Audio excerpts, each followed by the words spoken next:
Today, I'm back at John Kufleitner's to take a look at this gorgeous 1958 Cadillac Biarritz. But before we take the tour, if you're new to the channel, if you just stumbled upon this channel, welcome. I just want to talk a minute about what this channel is. Picture this: you just inherited or bought a car that is off the beaten path and you want to know more about it. This is the perfect channel for you. We talk about orphan cars, we talk about some exotics, we talk about classic cars that are off the beaten path. If that is something that you're interested in, I'd invite you to hit that subscribe button. Turn on all post notifications too so you never miss a video. Also, give the video a like if you dig the content so other people can see the video too. Okay, let's talk Biarritz. We actually featured a 57 Cadillac Eldorado Biarritz about a week and a half ago. These cars are very similar. They both come from the third generation. 57 and 58 are considered third generation of the Eldorado Biarritz. Cadillac offered two convertibles in 57 as well as 58. The other convertible was cheaper in 57, but in 58 they raised the price to the same price as the Biarritz. So it didn't really make any sense. Why would you get the lesser of the two models for the same price?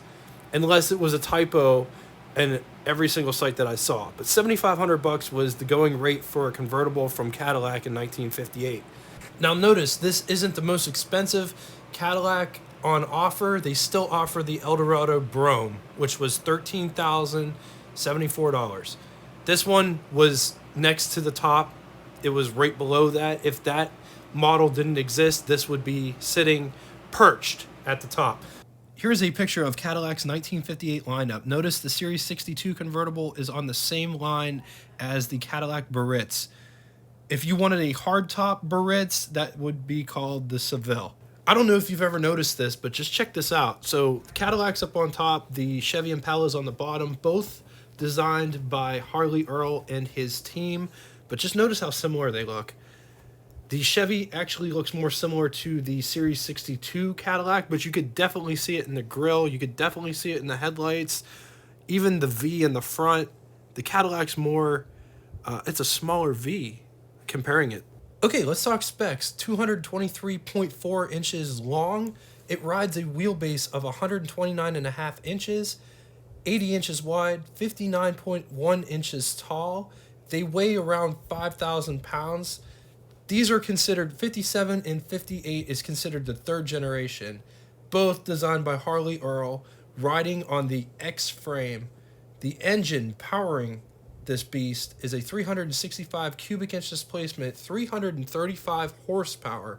It featured tri-power with 3 two-barrel Rochester carburetors, hydraulic valve lifters, had a compression ratio of 10:25:1.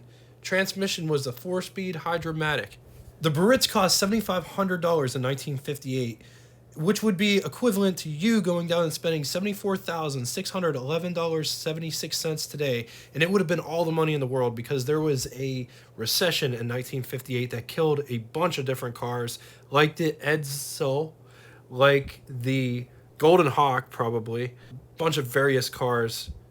Packard, 1958 was Packard's last year. Cadillac in 1958 for the Biarritz only offered 7 extra cost options.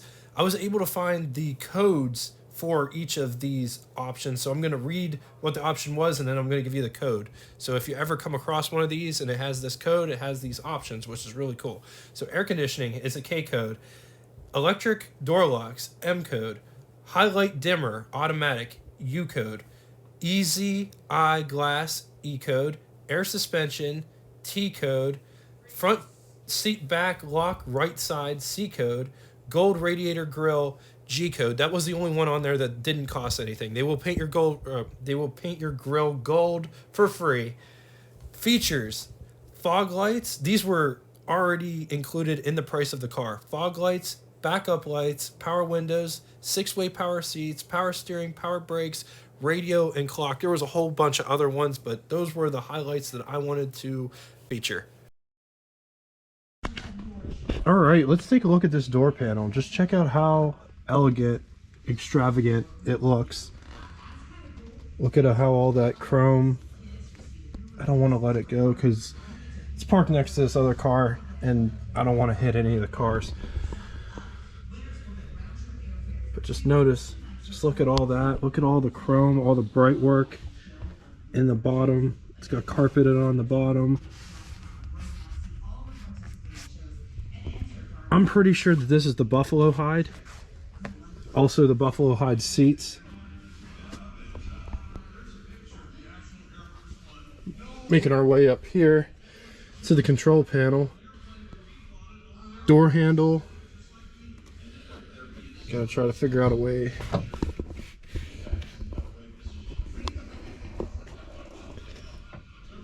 Door handle. This controls the mirror. That's pretty cool. All kinds of controls here. This is for the control the seats. Tilt, backwards and forwards.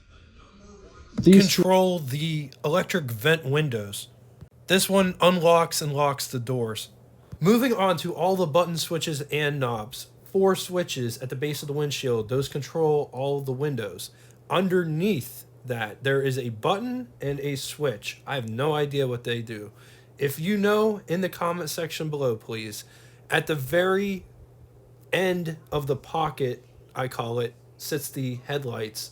Here's a difference from the 57 model. They moved the temperature gauge and the fuel gauge into one pod. I'm going to call it a pod for lack of a better term. There's also 2 idiot lights in there.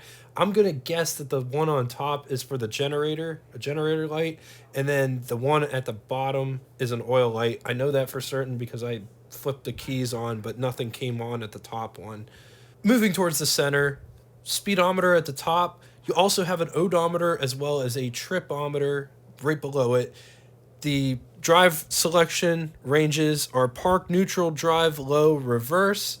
Turn signal indicators are up there with the trip meter as well as odometer as well. Okay, in the second pod, they put a clock. Right underneath the clock is the climate control settings for the air conditioning system.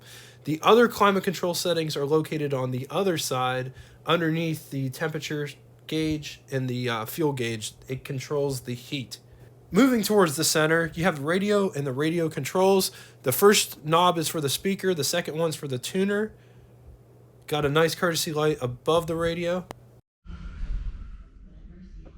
That's what over the hood looks like behind the wheel.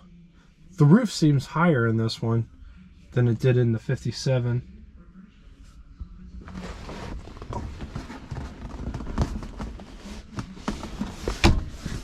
Nice armrest here in the center. There's no armrest in the back. This is what the driving position looks like. Lots of room. Steering wheel is probably 20 inches big. It's not cramped in here at all. That's what I look like. Lots of headroom. That's what the sun visors look like. No courtesy light or no courtesy mirrors on either one. So these open up to allow more air. Because if you notice, there are no vents in the dashboard itself. Just at the top here where you can open those. One could open those and let more air circulate. Boxes. Here's the glove box. Here's our test subject. This is a pretty big camera. Here's my hand for reference. So notice, you can stick that camera in the glove box. You have enough space to stick that camera and another one just like it. And you have dual ashtrays with dual lighters. There's four ashtrays in this car. This is a electronic trunk popper.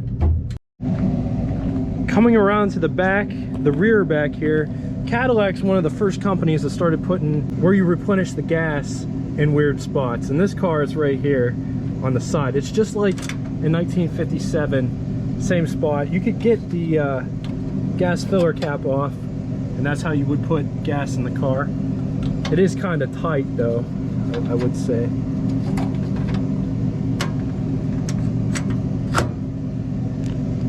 We already popped the trunk. Notice some more differences here. Look at all that chrome. Look at these lines here. Inside the trunk,